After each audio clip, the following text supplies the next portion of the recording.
Fe Conciencia, donde lo que creas, creas. Ideas simples para cambiar tu vida y tu forma de pensar. Ideas profundas presentadas de manera sencilla. Judaísmo, Kabbalah, psicología y filosofía.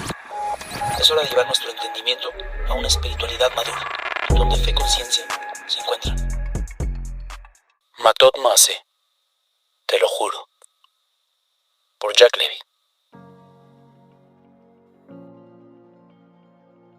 Sara tenía 38 años cuando firmó un contrato con el silencio. El cuarto donde limpiaban el cuerpo de su papá aún olía a Colonia Sanborns, la típica que le echan al cuerpo de los muertos para disimular la ausencia. Mamá no lloraba, ni hablaba, ni parpadeaba. Solo se aferraba al brazo de su hija como si se fuera a desmoronar si la soltaba. Y ahí, en medio del dolor a colonia barata y muerte reciente, Sara lo entendió sin decirlo. Papá, te juro que no la voy a dejar sola nunca. No hizo falta escribirlo, ni siquiera lo dijo. Fue un decreto silencioso, un contrato firmado con el alma. Desde ese día, su vida dejó de ser suya. Giró entera alrededor de una promesa que no eligió, pero que se volvió su guía, su eje. Al principio, sí, parecía noble. Después era parte de la rutina y de pronto se convirtió en una obsesión. Mamá cayó en una depresión muda y densa. Sara lo interpretó como la señal de que su promesa era todavía más urgente. Las otras hermanas, ocupadas en sus vidas, decían gracias y seguían con lo suyo. Pero ella no. Ella era la buena, la que cumple, la que se sacrifica. Empezó a pasar más tiempo con su madre que con sus propios hijos. Faltaba cenas, eventos escolares, cumpleaños. Marcos, su esposo, empezó a sentirse como un mueble útil, pero olvidado. Primero lo entendía perfecto. Después lo toleraba. Y después desapareció. Y no se fue. Solo se volvió invisible. Y ella también. Los fantasmas compartiendo una cama king size. Sin gritos, sin infidelidad, pero con una soledad que se podía masticar. No hubo drama ni escándalos, solo un exilio lento, como quien mira al amor apagarse y no sabe si pelear o rendirse. Hasta que el pasado tocó la puerta de Marcos. Encuentro de generación, viejos amigos, amigas, risas con sabor a polvo y nostalgia. Y allí estaba ella, Daniela, su amor de prepa, que entre Martini y Martini le soltó que su esposo se hizo muy religioso, como si fuera una enfermedad crónica. Ya no vamos a restaurantes porque él no come caliente. Ya casi no vemos a nuestros amigos porque también no tolera conversaciones que no aportan. Y ya no puedo hablar con él de otra cosa que no sea de Torá. Se casó con la Torá y me dejó viuda con él vivo. La carcajada de los dos cortó como vidrio roto. Risas amargas que escondían y mostraban verdad. Porque aunque sus prisiones eran diferentes, la condena era la misma. Él, como una sombra en su propio hogar. Y ella, rehén de una santidad que no eligió. Ambos rotos, ambos solos, ambos con culpa de seguir queriendo vivir al máximo. La cuarta copa los llevó al hotel. Y no fue amor ni lujuria. Fue oxígeno. Ese instante en el que alguien te ve como persona y no como función. cuando te reconocen y llevas años siendo solamente una sombra. Cuando Sara lo supo, no lloró por la infidelidad, tampoco por la traición. Lloró porque lo entendió, porque lo vio, y en él se reconoció a sí misma. A la mujer de 38 años que confundió amor con culpa. A la esposa que creyó que cargar con todos era sinónimo de amar bien. Y al hombre que se fue desdibujando porque en su propia casa ya no había lugar para él. Él fue fiel a una imagen. Ella a un muerto. Y los dos se traicionaron por miedo a traicionar sus fantasmas. Este episodio no es sobre infidelidad. Es sobre promesas. Sobre esas promesas que nunca verbalizaste, pero que gobiernan tu vida como si fueran Torá en piedra. Promesas que hiciste frente al dolor, a tus padres, a la sociedad, al miedo y que hoy te impiden vivir al máximo. Promesas que tu alma juró para no romperse entonces. Pero que hoy, si no las rompes tú, te van a romper desde adentro.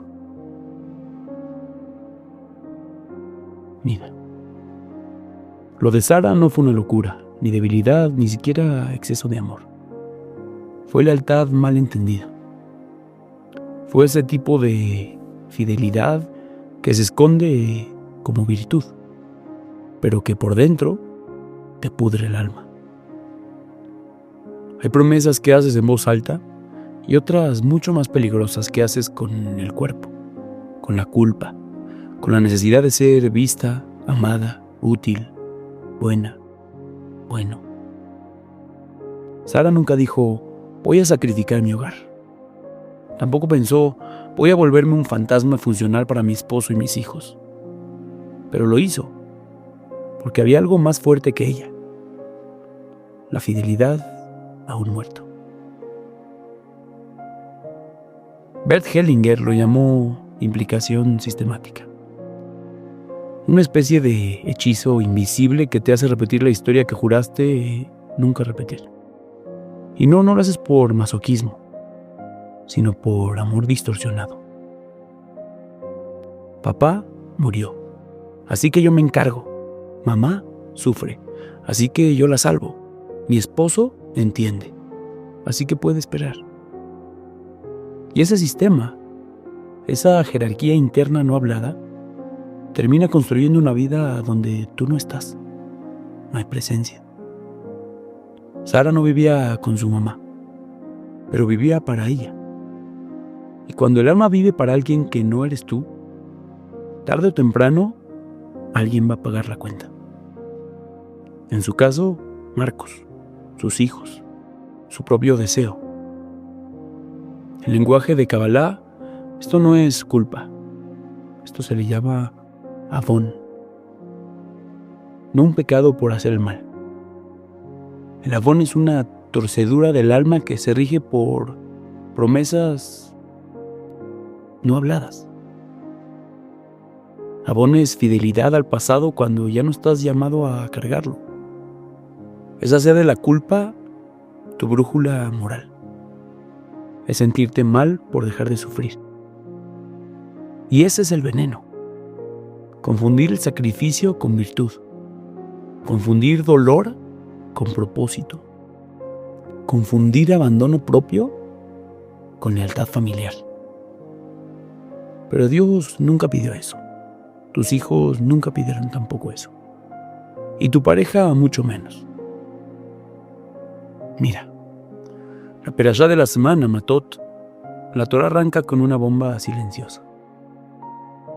Cuando un ser humano haga un voto a Dios, es decir, una promesa, no profanará su palabra, hará conforme a todo lo que salió de su boca. Bamidbar 33. Y ¡boom! Ahí está, dicho y sellado. La Torá no juega con las palabras. Si lo dijiste, lo cumples. Si lo prometiste, te lo comes. No hay cláusulas pequeñas. No hay, es que estaba triste. No hay espacio para arrepentirte a menos que sepas cómo cavar. Porque aquí viene el truco, y casi pocos lo entienden. Dios no quiere que seas fiel a tu promesa, no. Quiere que seas fiel a tu alma. Sí, tu palabra es sagrada, pero si la pronunciaste desde el miedo, desde la herida, desde la desesperación de no perder a alguien, entonces esa promesa no es un acto de fe. Es una cárcel con barrotes invisibles. Sara prometió que no dejaría sola a su madre, pero no por un amor maduro, sino por una culpa infantil, por la niña de 8 años que aún vivía en la de 38, por la necesidad de honrar a su papá con su dolor. Y sin darse cuenta, convertía su lealtad en un matrimonio roto. Hay un tratado en el Talmud que se llama Masejet Nedarim, y lo descifró antes que Freud. El Talmud dedicó todo un tratado a enseñarte cómo deshacer un voto, una promesa. Y no por capricho, sino porque los sabios entendían que la boca crea realidades, pero también puede fabricar infiernos. ¿Por qué juraste algo que no podías sostener? ¿Desde dónde lo prometiste? ¿Desde el alma o desde el miedo? ¿A quién estás siendo fiel con esa carga? Y ahí entra la belleza del sistema. Hatarat Nedarim, la anulación de promesas, de votos. No como escape, no como evadir nuestros compromisos, sino como un acto de honestidad radical. Es como decirle a tu yo de hace 10 años, gracias por querer protegerme, pero ya no soy esa persona y esa promesa ya no es mi camino. Dios no quiere que mueras por lo que dijiste en un momento de desesperación. Dios quiere que elijas la vida, como dice Devarim. He puesto delante de ti la vida y la muerte, la bendición y la maldición. Elige la vida. Sara no pecó por prometer. Pecó por no revisar jamás lo que prometió, por convertir una emoción en un pacto eterno, por no preguntarse nunca, ¿sigo siendo fiel a una verdad o a un reflejo de dolor? ¿Y tú? ¿Qué promesa hiciste que ya no tiene sentido? ¿A qué juramento viejo le estás siendo más fiel que a tu vida presente? Dios ya te dio la pala. Te toca decidir si sigues cavando tu tumba con lealtades rotas o si por fin te animas a desenterrar quién eres de verdad. Mira, el alma no sabe mentir para siempre. Marcos nunca dejó de desear a Sara por rutina, ni por edad, ni por nada de eso. La dejó de desear porque dejó de verla, porque ella ya no estaba. Su cuerpo sí, su alma no. Y cuando no hay espacio para tu deseo, tu risa, tu dolor o tu locura, el deseo automáticamente se apaga. Y no porque muera, sino porque se exilia, se va. Una de las sefirot en la Kabbalah es Yesod. Y justo es eso, el canal, el punto donde lo interno se vuelve externo, donde lo que no nombras se te nota en la cara, y lo que no sientes se pudre finalmente en silencio. Yesod se rompe cuando finges deseo donde hay vacío, fuerza donde ya no aguantas, fe donde hay traición interna.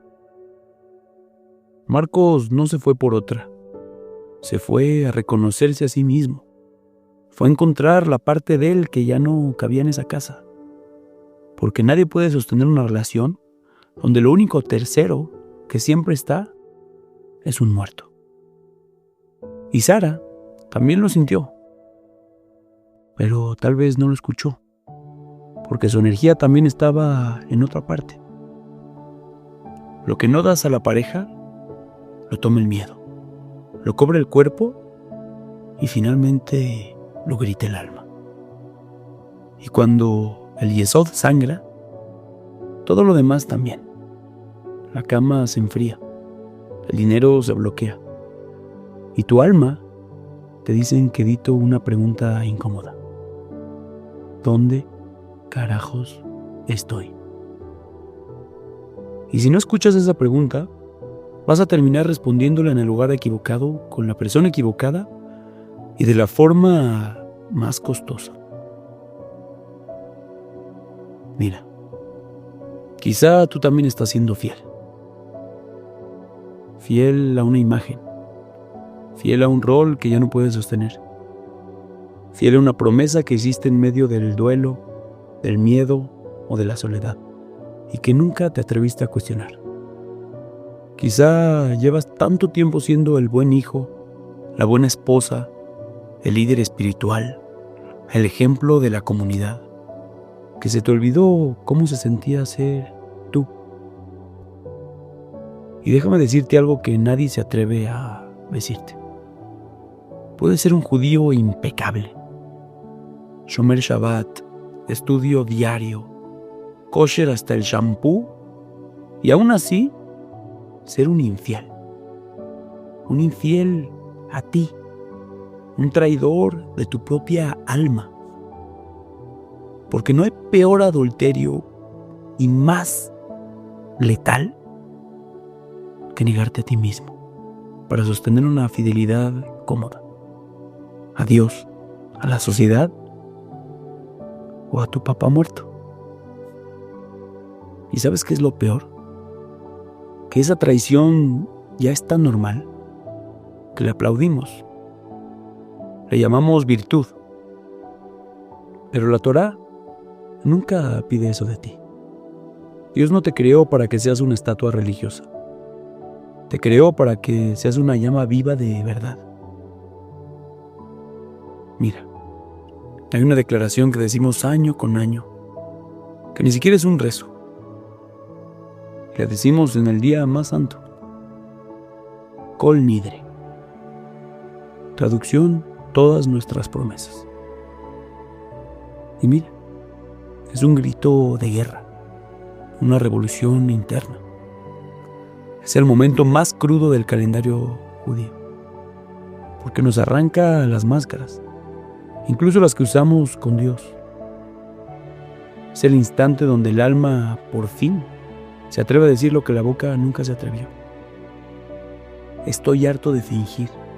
Me cansé de sostener personajes, de obedecer a un Dios que nunca me pidió esto. El adulterio más peligroso no ocurre en la cama.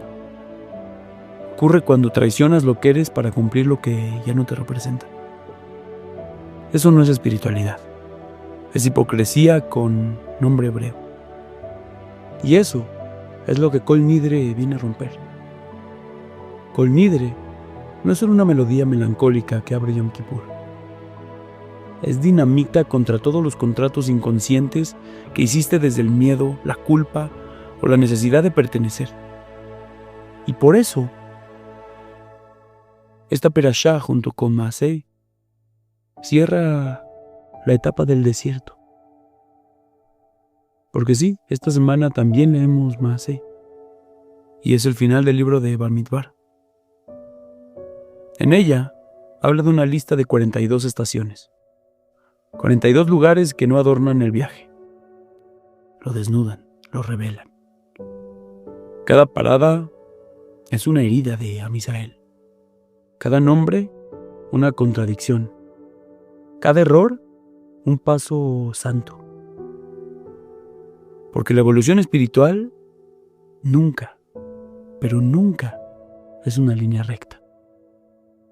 Es un mapa torcido de exilios internos. Y aún así, Dios nunca borra ni una sola caída, ni una sola cicatriz.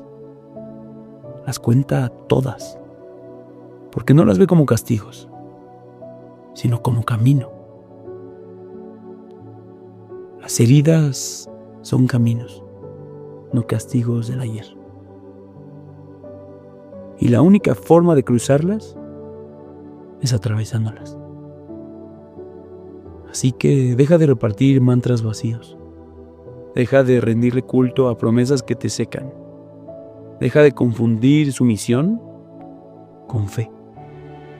Porque si tu espiritualidad no te permite respirar, eso no es Torah. Es idolatría disfrazada de obediencia. Hoy no necesitamos más juramentos. Necesitas verdad. La verdad de mirarte al espejo y decirte: sí, me traicioné para no traicionar a otros. Sí, me escondí detrás de la fe porque no sabía cómo vivir mi deseo. Sí, fui leal a un muerto y me olvidé de los vivos. Sí, merezco una vida que no me obligué a elegir entre Dios y yo. Y si vas a ser fiel, que sea la única fidelidad que vale, la que te reconecta con tu alma, la que honra tu deseo sin traicionar tu esencia, la que sostiene tu verdad incluso cuando incomoda a otros. Porque solo así, siendo tú, siendo auténticamente tú, y sí, después de tantas estaciones, después de tantos personajes, después de tantas versiones de ti, te espera la tierra prometida. No como recompensa, sino como reencuentro. Porque la verdadera Geulá, la redención, la liberación, no es llegar a la tierra, es volver a ti. Y tal vez, solo tal vez, Marcos no se fue por otra mujer. Se fue porque Sara ya no estaba en su alma, porque estaba atrapada en una promesa rota que lo obligaba a elegir entre ser hija o ser viva. Y Sara no pecó por prometer, pecó por no revisar nunca lo que prometió, por amar tanto a los muertos que se olvidó de amar a los vivos. Pero no es tarde. La Torá te dio 42 estaciones para perderte. Dios te dio una sola para volver. Kol Nidre. Anula todas esas promesas que juraste a tu alma y que hoy te apresionan. Ya fuiste infiel a tu alma por miedo. Ahora, atrévete a serle infiel al miedo por fidelidad a tu alma. Y esta vez, sí, hazlo por ti, por Dios, por tu alma.